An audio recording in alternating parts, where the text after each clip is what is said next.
شہرنامہ کی خاص پیشکش میں آپ کا خیر مقدم ہے۔ اب آپ صالحہ رضوی سے چنندہ خبریں سماعت فرمائیں۔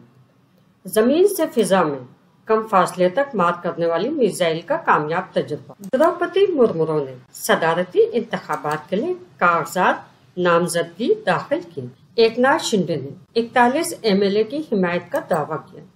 مسلم نوجوانوں کو اگنی ویر بننے کی ترغیب دے گا مسلم گروپ۔ کانپور تشدد میں بے قصور جیل نہیں جائیں گے، یہ کہنا ہے جوائنٹ کمشنر آف پولیس کا۔ مسجد الاقصی کی مشرقی دیوار سے ملحق قبرستان میں آتش زنی، اس میں طیارہ حادثے کا شکار، متعدد زخمی۔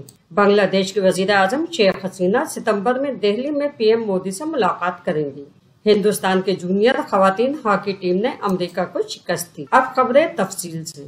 زمین سے فضا میں کم فاصلے تک مار کرنے والی میزائل کا کامیاب تجربہ۔ Defence research and development organisation اور بحریہ نے ایک مختصر فاصلے تک زمین سے فضا میں مار کرنے والے ورٹیکل لانچ میزائل کا کامیاب تجربہ کیا۔ وزیر دفاع راجناتھ سنگھ نے میزائل کے کامیاب تجربے پر TRD اور بحریہ اور صنعتی دنیا کو مبارکباد دیتے ہوئے کہا کہ اس سے فضائی خطرات سے نپٹنے کے لیے بحری جنگی جہازوں کی طاقت میں اضافہ ہوگا۔ ٹیسٹ کے دوران ہدف کو پورا کرنے میں تیز رفتاری سے نشانہ بنایا گیا، جو کہ مکمل طور پر درست تھا۔ دروپدی مرمو نے صدارتی انتخابات کے لیے کاغذات نامزدگی داخل کی۔ پیش ہے ایک رپورٹ۔ قومی جمہوریہ اتحاد NDA کے صدارتی انتخاب کی امیدوار محترمہ دروپدی مرمو نے جمعے کو پارلیمنٹ ہاؤس میں وزیر اعظم نریندر مودی کی موجودگی میں اپنا پرچہ نامزدگی داخل کیا۔ محترمہ دروپدی ٹھیک 12:30 بجے پارلیمنٹ ہاؤس میں راجیہ سبھا سیکریٹریٹ کے دفتر پہنچی اور 4 سیٹوں میں صدارتی انتخاب کے لیے اپنا پرچہ نامزدگی داخل کیا۔ اس موقع پر وزیر اعظم نریندر مودی کے علاوہ وزیر دفاع راجناتھ سنگھ، مرکزی وزیر داخلہ امت شاہ، پارلیمانی امور کے وزیر اور کئی مرکزی وزراء بھی موجود تھے۔ بیجو جنتا دل اور YSR کانگریس اور کئی دیگر جماعتوں کے قائدین بھی محترمہ مرمو کی نامزدگی کے وقت وہاں موجود رہے۔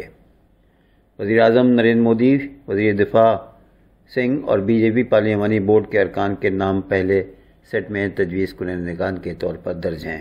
پرچہ نامزدگی داخل کرنے سے قبل پارلیمنٹ ہاؤس واقع لائبریری بلڈنگ میں پہنچی محترمہ مرمو کے ساتھ دیگر لیڈران نے کاغذات نامزدگی سے متعلق دستاویزی رسمی کارروائیوں کو مکمل کیا۔ یہاں سے تمام تجویز کنندگان مسٹر مودی کی قیادت میں محترمہ مرمو کے ساتھ راجیہ سبھا کے سیکریٹری جنرل کے دفتر روانہ ہوئے۔ پارلیمنٹ ہاؤس کمپلیکس پہنچتے ہی مرمو نے بابا قوم مہاتما گاندھی کے مجسمے پر پھول چڑھائے اور خراج عقیدت پیش کیا۔ ایکناتھ شنڈے نے 41 MLA کی حمایت کا دعویٰ کیا۔ مہاراشٹر میں شیو سینا کانگریس اور نیشنل کانگریس پارٹی حکومت کا سیاسی بحران اس وقت گہرا گیا جب ریاستی وزیر ایکناتھ شنڈے نے 41 MLA کی حمایت کا دعویٰ کرتے ہوئے فوٹو اور ویڈیو پوسٹ کیا۔ ویڈیو اور تصویروں میں مسٹر شنڈے نے اپنے حامی MLA کے ساتھ کھڑے نظر آ رہے ہیں۔ مسجد الاقصی کی مشرقی دیوار سے ملحق قبرستان میں آتش زنی۔ پیش ہے ایک رپورٹ۔ مقبوضہ بیت المقدس کی مشرقی دیوار سے متصل تاریخی باب الرحمہ قبرستان میں آگ بھڑک اٹھی ہے اور دھوئیں کے بادل بلند ہونے لگے ہیں۔ قابض اسرائیلی حکام کی جانب سے اسلامی مقدس مقامات کی بحالی کی ضروری کارروائیوں پر عائد پابندیوں کے باعث مسجد اقصی کے قریب قبرستان میں آگ بھڑک اٹھی۔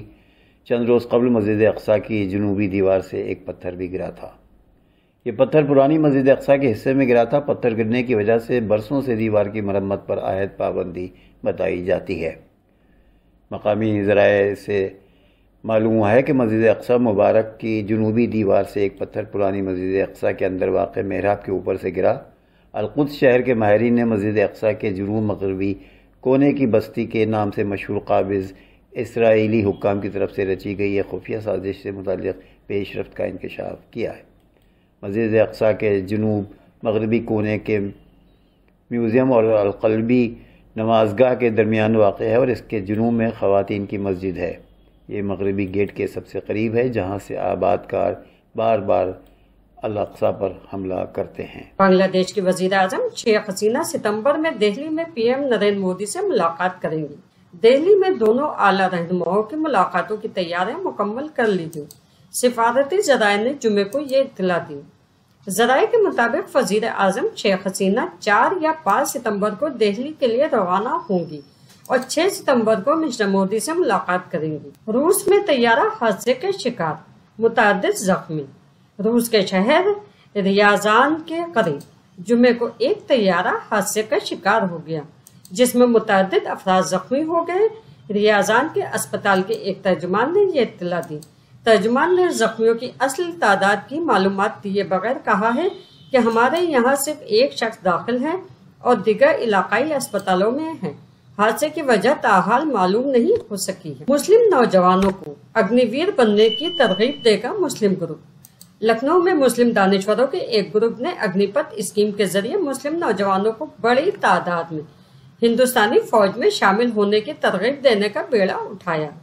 شاہد کامران کی قیادت میں اس گروپ نے ایسوسی ایشن آف دی مسلم پروفیشنل کے نام سے ایک گروپ بنایا ہے جس کا مقصد ہندوستانی مسلح افواج میں داخلے کے لیے اگنی پتھ اسکیم کے بارے میں خوف، بدگمانیاں اور خدشات کو دور کرنا ہے اور اس بات کو یقینی بنانا ہے کہ زیادہ سے زیادہ مسلم نوجوان درخواست دیں۔